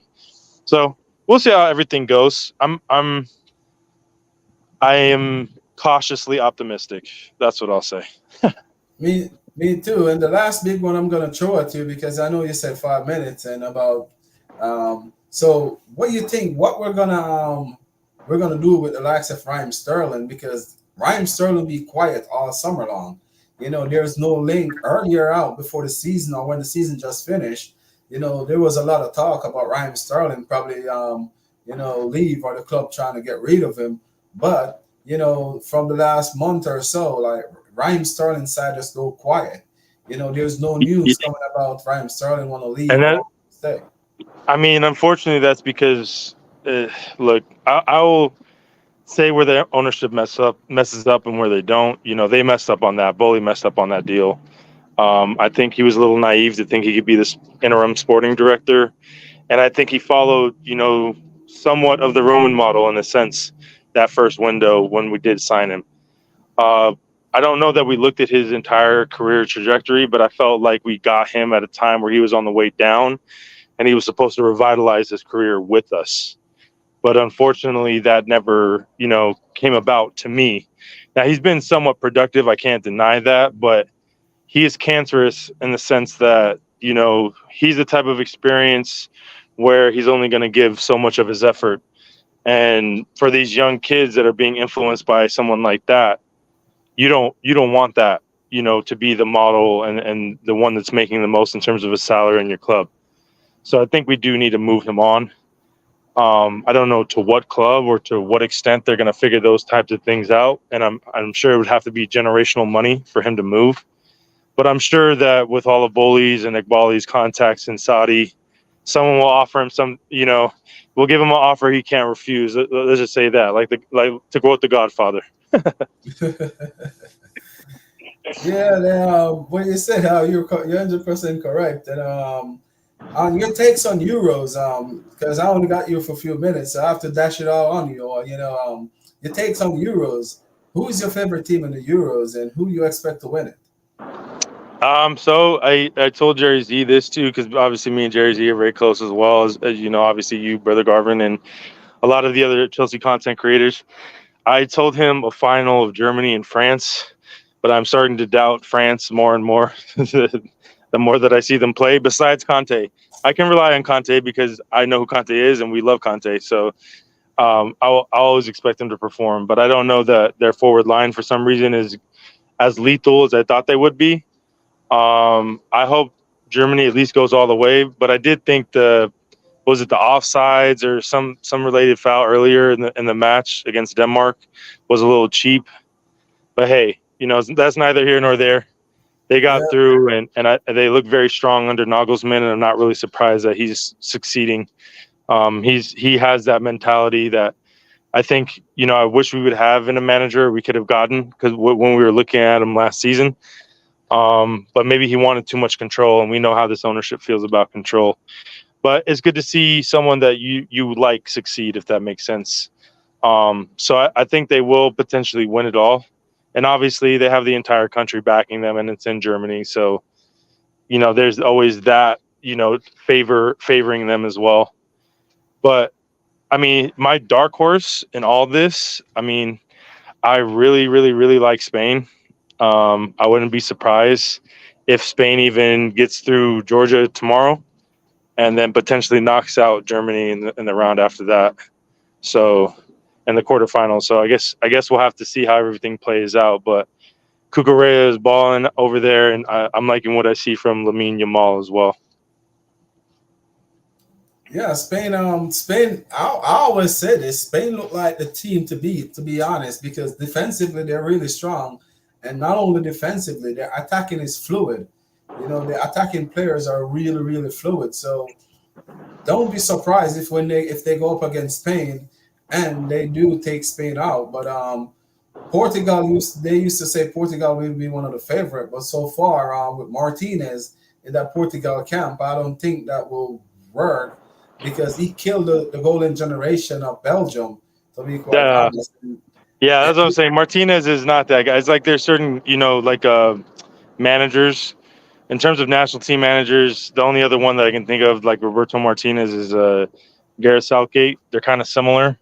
They're just not, for some reason, they just don't have the DNA to go all the way and win. And with what Roberto Martinez had in that World Cup, he should have at least gotten to a semifinal, if not the final. You know, and unfortunately, it just never really materialized. I mean, if you were to build a team at that point in time, you would think that it would be what the Eden Hazard, KDB, you know, Lukaku, all the ones that even that were at their peak in the right moments, even Courtois, say.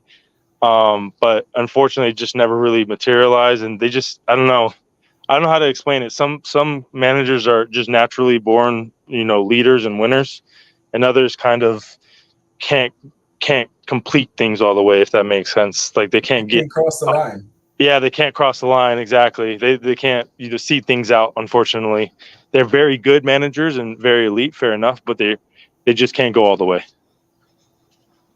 You're 100% correct. I know that the family probably waiting for you, so I'm just throwing the last one at you, and then I will say thank you and tell your family, man, I really appreciate it. You know, because I know family time is something that I cherish. You know, and this community is like my family too. So I cherish each and every one in this community. I don't know if you notice, when everyone come on the stream, I allow them to flow. You know, I never try to stop or interject. I just like everyone to speak their mind, because we're a family. You know, and that's how we learn, and that's how we grow as one. We build together. You know, each one teach one, and that's what I love about this community, because we all learn each and every day. You know, from each other. 100%, Garvin, and you know, you're building a platform based on that, and I'm seeing a lot of other platforms doing the same thing. So you're a role model for a lot of other platforms, a lot of other people in the community, and I think, you know, we as Chelsea fans know how toxic our fan base can be, but when you see people like you know, even say Bobby, Mitchie, you know, Jerry Z, like all these other content creators, you know, Ty, etc., they're all coming, you know, with a sense of community, with, you know, a real sense of family, and their philosophy about life, you know, mimics how we approach each other with respect and kindness and consideration. And I want to see more of that. You know, I'm tired of seeing the big platforms with their hundreds of thousands of subscribers or thousands of subscribers, and they're only just simply being negative just to be negative, just to get eyeballs, to get clicks, to get follows, etc.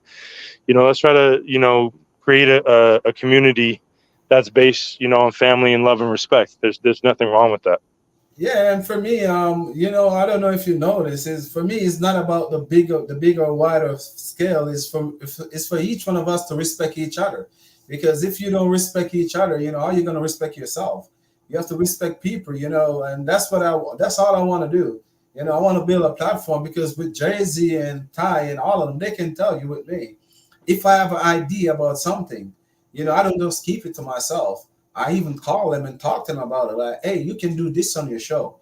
You know, you can do this for your show. So I'm trying to bring everyone with me. I don't try to leave no one behind. The same thing with Coach Chilla. You know, he's like Coach Chilla he's too like is a another one. soldier, like a general in the army that never leave one of his soldier behind. And that's the mentality that I have. And that's why when I met not in person, when I met his channel the first time and Mitchie Boy, you know, and all of them, like, this is the vibes I get from them. So this is really what the person who I am. You know, I'm not a man behind a mask. This is who you're gonna get each and every day.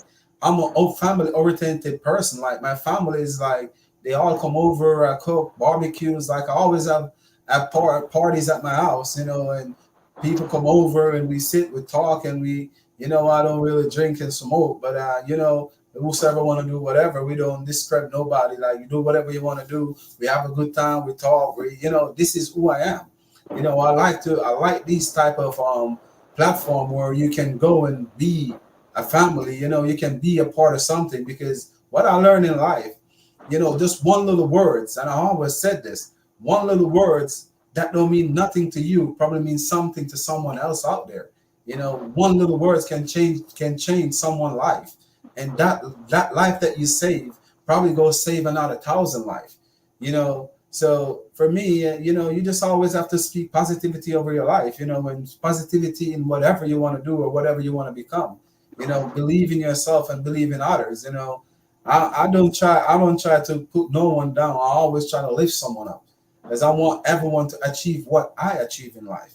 You know, I don't want to be more than no one. I want to be the same person as everyone. You know, as long as you want to do good for your life and good for your family, that's what I want to be. Yeah, no, I completely agree. I agree with that completely, you know, and wholly. And I think, you know, it's something that Tupac said that, you know, obviously I'm a huge Tupac fan, just in case Oh people didn't man, know. speak it, brother. All my life. So obviously, you know, the quote, realize, real lies, right? So, you know, people just need to be their authentic selves, you know, be who you are, be, you know, who you traditionally are, you know, serve your background, your community, your family. Like, I obviously have a big family now. I was going to tell us on Mitchie's channel, and I was going to send you guys something soon, but I'm adding to the family. So a baby's coming very soon. Congratulations, man. Yeah. So we're getting another Chelsea fan. But yeah, no, it's all about family. I'm a very family oriented person as well. You know, us Argentinians are, and Italians, and even like the Paraguayan side of my family as well. They're very tight knit, very close. You know, we always see each other. Like right now, we're going to see each other for an asado, and people are coming over, and it's all about family and friends and loving each other, being respectful. You know, like you said, you don't need to drink or smoke or do anything like that. It's just about enjoying people's company and realizing, you know, you only have so much time on this planet, just to be grateful for the presence of other people. And I think when I do these streams, I start to think about that as well. Like, we're all, you know, we all kind of lead with this brotherly love.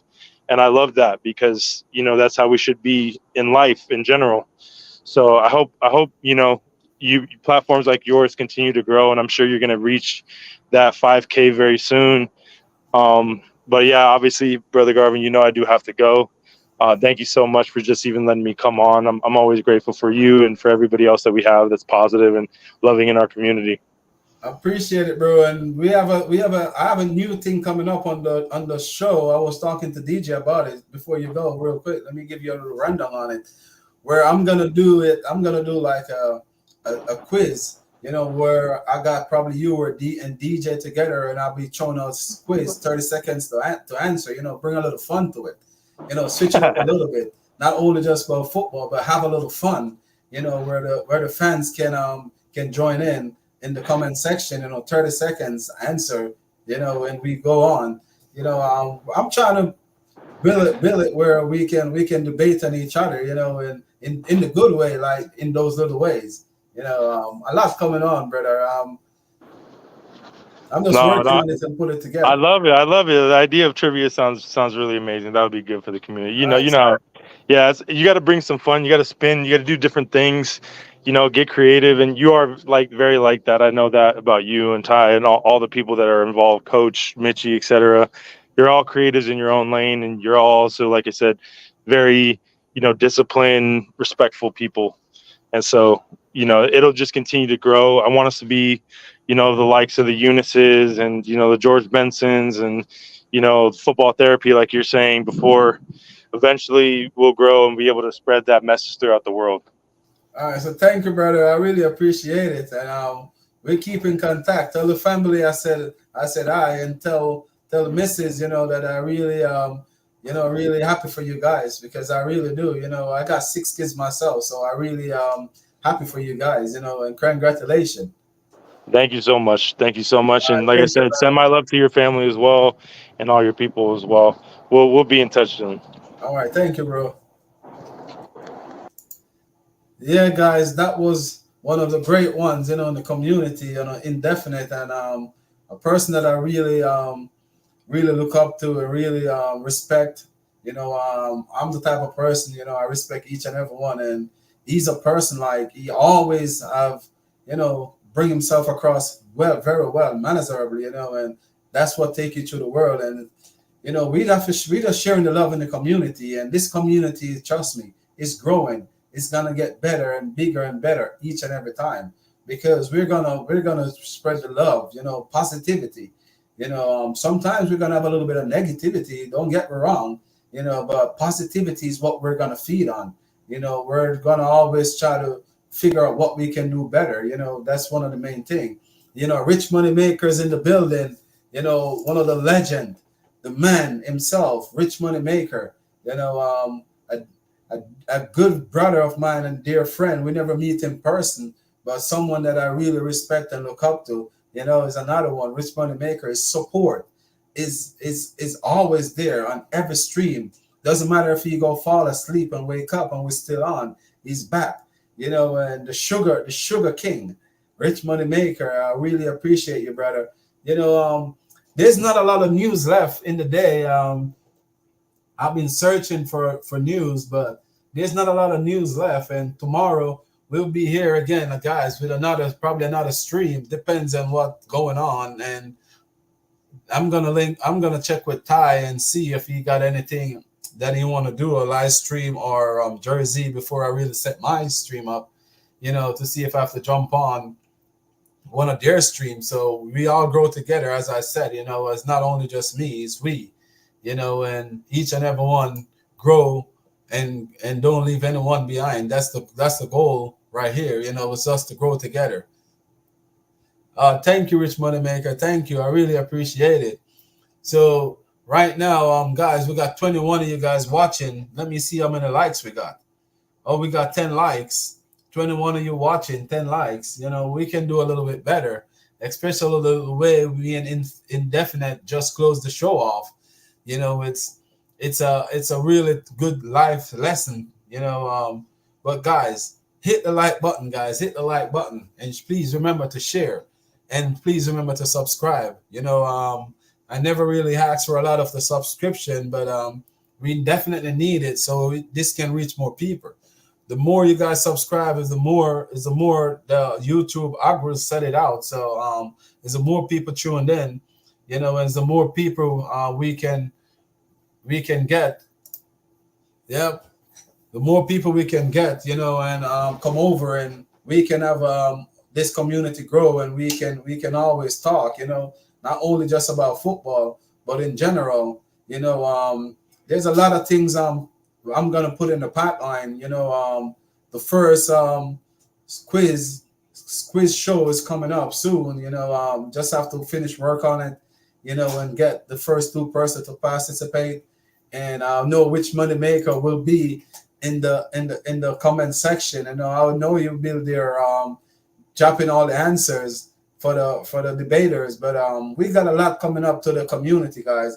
And guys, remember, guys, Super Chat is there too. And if you want to join as a member, where we're gonna do a lot of member shows different, where you can join as a member. So if you want to join as a member, there's that there too. You can join as a member. We just got monetized, so we're not there yet, but we still have to be begging for all these things, or asking you guys, to participate. Whatever you guys donate, it won't go to me, to be honest. It will go to probably help someone out there, or to build the community bigger and better and stronger. So remember, guys, we got a lot of event coming up. I'm planning to go to the Real Madrid and Chelsea game. I will try to bring all of you guys feeds from that game, probably some video here and there,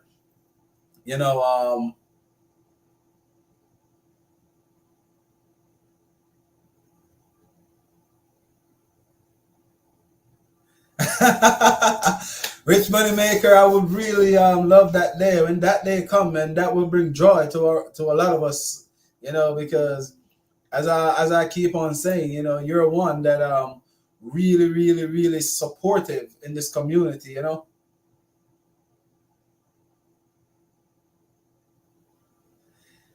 Hope my show will be the first one, Rich Money Maker. Hope my show will be the first show you come on, and let the whole entire Chelsea base, can see. Hope you choose my show first, because this is the first time you announce it. So I hope my show will be the first show that you really come on. But we really appreciate you in this community. After here we talk about you a lot. You support us.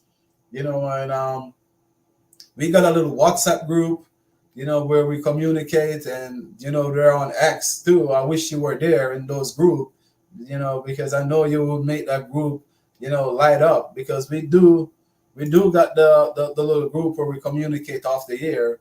I just hope one day you find a way so you can join those groups too.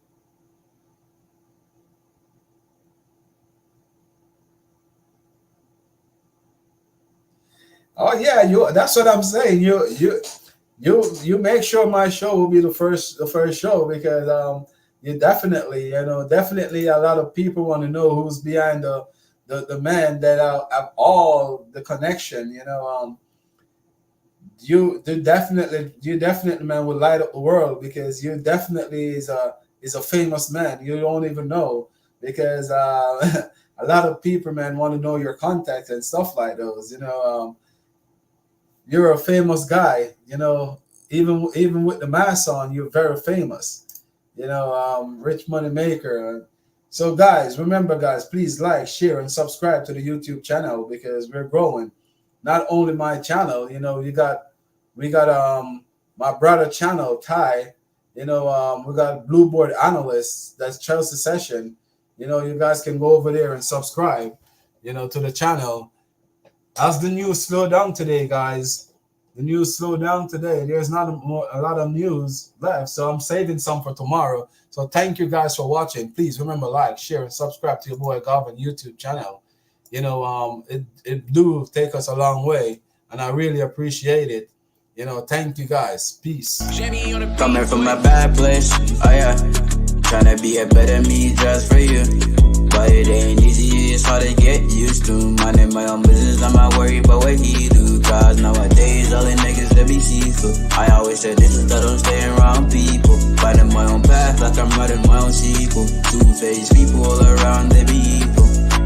2021, you can never trust nobody. Good and bad thoughts on my mind, they be crowded. Push a nigga past his limits, then he see he bought it. Family work hard, but I never guess I'm found it. Came a long way, in my drip now I be drowning. Niggas stay dying, I hear got some hearts pounded. Multi-talented, my passion, I haven't found it. Successful, I feel. All the memories come flooding back, hit different. I've changed a lot, friends list got thinner. Ain't tripping about enemies, true would stay hidden, he was lurking. So we made sure he went missing. Told the fakers to leave, but they wouldn't listen, they faulty. Now they gotta watch me glisten, they ain't silent. Like some snakes, they stay hissing, spreading words and rumors, they gon'